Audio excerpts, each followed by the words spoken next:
नमस्कार। आज हम बात करने वाले हैं बीपीएससी 4.0 क्लास 9 का जो टीजीटी का पेपर होने वाला है सोशल साइंस का, हम उसका प्रैक्टिस सेट लेकर आए हुए हैं। तो देखते हैं ये प्रैक्टिस सेट में आपने कितने क्वेश्चन कर सकते हैं या आपके अंदर कितने क्वेश्चन करने की क्षमता है, आप अपने आप को नापिएगा। आइए देखते हैं आज का जो पहला क्वेश्चन है आपका हिस्ट्री से। टोटल 40 क्वेश्चन इतिहास के हैं। आज हम 20 क्वेश्चन के बारे में बात करेंगे, अगले हम 20 क्वेश्चन अगले क्लास में, ठीक है। तो आइए आज का हम पहला क्वेश्चन देखते हैं कि जो चरक है ना, ये चरक संहिता संबंधित है। आपको बताना जो चरक संहिता किससे संबंधित है। तो ऑप्शन दियो आपका राजनीति से, चिकित्सक से, वास्तुकला से, उपयुक्त में से एक अधिक, फिर आपका आता है उपयुक्त में से कोई नहीं। तो इसका जो सही आंसर हो जाएगा चरक संहिता जो थे आपका वो चिकित्सा से संबंधित है, ठीक है। अगला क्वेश्चन बोलता है आपका 72 नंबर का, निम्नलिखित में से किस क्रम में भारत आए। मतलब जो ये लेखक वगैरह थे, जो भी ये थे आपका, किस क्रम में भारत आए थे। पहले नंबर टॉमस रो है, दूसरे नंबर पर फाहियान है, आपका तीसरे नंबर पर ह्वेनसांग है, ठीक है। उसका जो आपका ऑप्शन दे दिया हुआ है, ऑप्शन में आपको बताना है कौन किस नंबर पे आया हुआ था। तो इसका जो आंसर नंबर होगा वो आपका सी होगा। क्यों? क्योंकि पहले आपका फाहियान आ जाता है, ठीक है, फिर आपका आ जाता है ह्वेनसांग, फिर आता है आपका सर टॉमस रो। ये आपको याद रख लेना है। आज का अगला क्वेश्चन आपका देखते हैं, जो कि ये रहा आपका क्वेश्चन नंबर 73, ठीक है। इसमें क्या बोला है, इसमें आपको बोल रहा है कि निम्नलिखित में से किसे आमतौर पर उदारवाद का पिता माना जाता है। उदारवाद क्या है पहले बता देते हैं। उदारवाद वो होता है जो स्वतंत्रता पे बल देता है, ठीक है। तो पूछा है कि उदारवाद का पिता किसे माना जाता है, तो आपका 73 का जो सी नंबर होगा जॉन लॉक, ठीक है ना। तो आपका जॉन लॉक उदारवाद के पिता माने जाते हैं, ये बात आपको याद रखना है। अगला क्वेश्चन आइए देखते हैं क्या है। अगला क्वेश्चन आपसे पूछा है हर्षवर्धन के शासनकाल के दौरान, ठीक है, हर्षवर्धन के शासनकाल के दौरान निम्नलिखित में से कौन सी नई राजधानी थी जो थानेश्वर से स्थानांतरित हुई थी। स्थानांतरित मतलब ये होता है कि हर्षवर्धन ने स्थानांतरित की थी अपनी राजधानी को। कहाँ से? अपनी राजधानी को उठा के ले गया था, ये थानेश्वर से अपनी राजधानी को कहीं और ले गया था। कहाँ ले गया था? क्या कन्नौज लेके गया था, क्या पाटलिपुत्र ले गया था, क्या मगध ले गया था, उपयुक्त में से अधिक। तो इसका जो सही आंसर होगा, इसका जो राइट आंसर आपका होने वाला है आपका, इसका आंसर होगा आपका कन्नौज। जी हाँ, इसका सही आंसर होगा कन्नौज, वो कन्नौज ले गया था।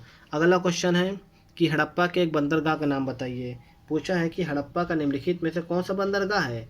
क्या सिकंदरिया है, क्या नागपट्टनम है, तो क्या महास्थानागढ़ है, उपयुक्त में से अधिक, या फिर इनमें से कोई नहीं। तो आपको हम बता दें कि जो इसमें से इसका सही आंसर होगा उपयुक्त में से कोई नहीं। क्यों? क्योंकि जो है हड़प्पा का बंदरगाह आपको भी पता है वो है लोथल। लोथल बंदरगाह आपका हड़प्पा का है। अगला क्वेश्चन बात करते हैं संगमरमर पर, ठीक है ना। संगमरमर पर पिएत्रा ड्यूरा पितरा या द्वारा या रंगीन पत्थर की जड़ाई का काम डैश के समय में बहुत लोकप्रिय हुआ। हम आपका देखिए ट्रिक बता देते हैं। शाहजहाँ ने क्या बनाया? ताजमहल बनाया। तो शाहजहाँ समय में जितना किला वगैरह का काम होगा ज़्यादातर शाहजहाँ समय में होता है, तो इसका आंसर शाहजहाँ होगा। आपका 78 वाला क्वेश्चन बात कर लेते हैं। बहुत इंपॉर्टेंट सा क्वेश्चन आपको देखना है। कब पोप के आदेश से गैर ईसाई, मतलब जो ईसाई नहीं थे, नई दुनिया को स्पेन और पुर्तगाल के बीच बांट दिया, ठीक है ना। इसका जो पहला ऑप्शन आपका है 15वीं शताब्दी के प्रथम दशक में, 15वीं शताब्दी के 50 दशक में, 15वीं सदी के अंतिम दशक में। डी वाला उपयुक्त में से अधिक, ई वाला है उपयुक्त में से कोई नहीं। इसका सही आंसर आपका हो जाएगा आंसर नंबर सी। जी हाँ, 15वीं सदी के अंतिम दशक में। अगला क्वेश्चन है आपका बहुत ही ईजी सा क्वेश्चन है, आपको बताना है। आपका 79 नंबर का है कि दिल्ली, जी हाँ, दिल्ली सल्तनत के निम्नलिखित राजवंशों में किसने सबसे कम अवधि तक शासन किया था। ये बहुत इंपॉर्टेंट क्वेश्चन है, आप इसको टिक लगा लीजिए इंपॉर्टेंट में। तो भैया किसने शासन किया था? वो आपका था खिलजी वंश। लेकिन खिलजी वंश ने शासन कम किया था, लेकिन बहुत सारी उपलब्धियां भी हासिल की थी, आपको याद रखना है।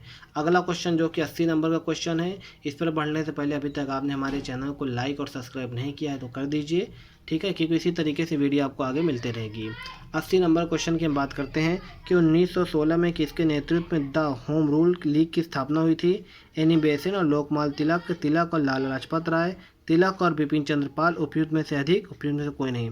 इसका जो राइट आंसर हो जाएगा सन 1916 में आपका एनी बेसेंट और लोकमान्य तिलक के, इन दोनों ने क्या किया था कि जो है लीग की स्थापना की थी, इसकी होम रूल लीग की स्थापना, ठीक है।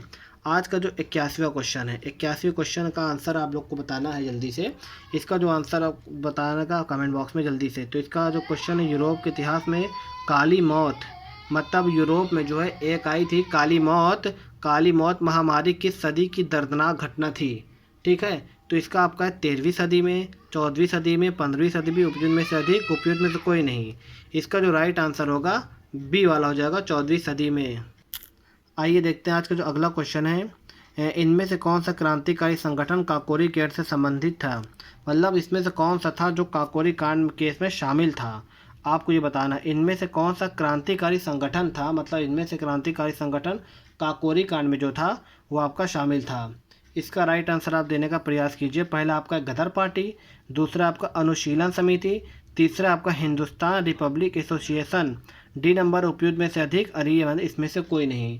इसका जो राइट आंसर होगा आपका C number Hindustan Republic Association. ये आपका इंपॉर्टेंट क्वेश्चन है। क्यों? क्योंकि आपको जनरल पेपर में भी देखने को मिल सकता है। आज का हम बात करते हैं 83 क्वेश्चन, 83वां नंबर का। बहुत ही ईजी अच्छा सा क्वेश्चन है। भूदान आंदोलन, ठीक है ना, भूदान ग्रामदान आंदोलन निम्नलिखित में से किसके द्वारा शुरू किया गया था, ठीक है ना। यह क्वेश्चन मतलब अक्सर एग्जाम में देखने को आपको मिलता है। यह आपका एक इंपॉर्टेंट या हाईलाइटर क्वेश्चन बोल सकते हैं। पहला ऑप्शन है आचार्य कृपलानी, दूसरा ऑप्शन है आपका जयप्रकाश नारायण, तीसरा विनोबा भावे, आपका डी और ये आप देख लीजिएगा। तो इसका सही आंसर आपका विनोबा भावे। तो भूदान ग्रामदान आंदोलन विनोबा भावे ने चलाया था। कब चलाया था इसका आंसर आप लोग कमेंट बॉक्स में बताइएगा, ठीक है। आज का जो 84 नंबर का क्वेश्चन है, ठीक है ना, तो हम बात करने वाले हैं भारत को ब्रिटिश नियंत्रण से मुक्त करने के लिए भारतीय राष्ट्रीय सेना INA मतलब इंडियन नेशनल आर्मी का गठन किसने किया था। तो इंडियन नेशनल आर्मी गठन आपके दिमाग में आ रहा होगा, मोहन सिंह ने किया था, ठीक है ना, मोहन सिंह ने किया था। आपको यह बात याद रखना है। सुभाष चंद्र बोस ने नहीं किया था, ये किए थे मोहन सिंह ने। अगला क्वेश्चन आपका है 85 नंबर का। निम्नलिखित में से किसने अंग्रेजों द्वारा शुरू किए गए सबसे महत्वपूर्ण योगदान में से एक माना जाता है। मतलब अंग्रेजों ने जो कुछ किया था उनमें सबसे महत्वपूर्ण योगदान क्या था भैया, रेलवे था। क्योंकि देखिए रेलवे आज तक चल रहा अंग्रेजों का, आपको ये बात पता होना चाहिए। ये रहा आपका 86 क्वेश्चन। इसको मोस्ट इंपॉर्टेंट क्वेश्चन की श्रेणी में आप लगाइए। बहुत ही मोस्ट इंपॉर्टेंट क्वेश्चन है आपको, ठीक है ना।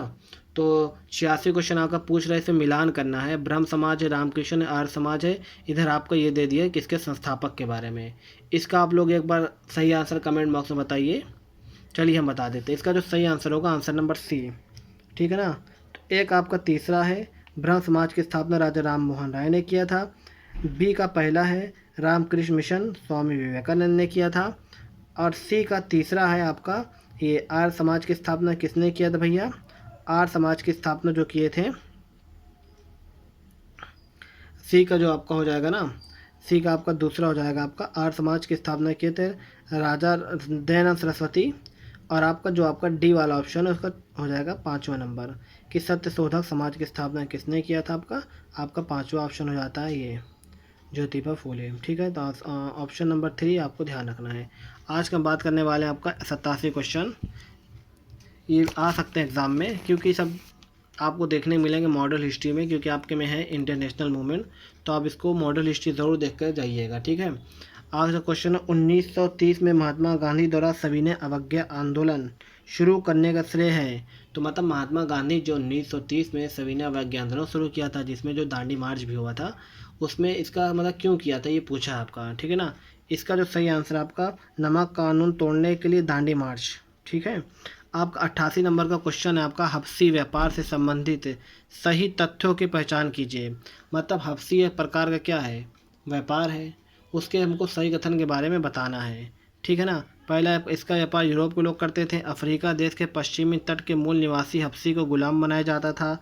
आपका है अगला हबसी गुलामों में अमेरिका के यूरोपियन उपनिवेश में कार्य कराया जाता था। ए है, बी है, सी है या उपयुक्त में से एक से अधिक है। तो इसका आंसर आपको बताइए। तो इसका जो राइट आंसर होगा उपयुक्त में से अधिक। आपका 89 का जो क्वेश्चन है ज्वेकरी विद्रोह से संबंधित तथ्यों की पहचान कीजिए। मतलब ज्वेकरी एक प्रकार का क्या था, ज्वेकरी एक प्रकार का विद्रोह था। इसका तथ्य की हमें पहचान करना है। व्यापारियों का विद्रोह था, सामंतों का था, कृषकों का था, जर्मनी का विद्रोह था, फ्रांस का था या फिर इंग्लैंड का था। आपको बताना है इसमें किसका विद्रोह था ये, ठीक है। इसका जो राइट आंसर होगा आपका तीसरा और चौथा, पाँचवा। तीसरा आपका क्या है, कृषकों का विद्रोह था। पाँचवा आपका क्या है, आपका फ्रांस का विद्रोह था। मतलब फ्रांस में ही विद्रोह हुआ था, ज्वेकरी विद्रोह। मतलब किससे संबंधित है, फ्रांस से संबंधित। ये बात आपको याद रखना है, ठीक है। आज का जो अंतिम क्वेश्चन है, क्योंकि हमने 20 क्वेश्चन की बात की थी, हालांकि 40 का सेट है, लेकिन अब आज 20 ही क्वेश्चन रखते हैं क्योंकि आज थोड़ा सा दिक्कत हमें है माइक वगैरह की। आज का जो अंतिम आज का क्वेश्चन है आपका, निम्नलिखित में से किस व्यक्ति ने प्रसिद्ध पुस्तक the story of my experiment with truth लिखा था। हमको लगता है इतना इजी सा क्वेश्चन है, हमें आपको बताने की ज़रूरत भी नहीं पड़ेगी। महात्मा गांधी। जी हाँ, महात्मा गांधी इसका सही आंसर है। इसी तरीके वीडियो के लिए हमारे चैनल को लाइक और सब्सक्राइब करिए, क्योंकि इस तरीके का सेकेंड पार्ट आपको जल्दी देखने को मिल जाएगा। और बीपीएससी 4.0 का हालांकि आज थोड़ा सा दिक्कत हुई है, क्योंकि रिसोर्सेस हमारे पास कम थे और हमारे पास क्या नाम है माइक वगैरह भी हमारा चार्ज नहीं था, इसलिए जल्दी जल्दी में वीडियो बनाया है। आने वाले समय में आपको ठीक प्रकार से ये वीडियो और देखने को मिलेगी। तब तक के लिए हमारे चैनल को लाइक करें। जय हिंद, धन्यवाद।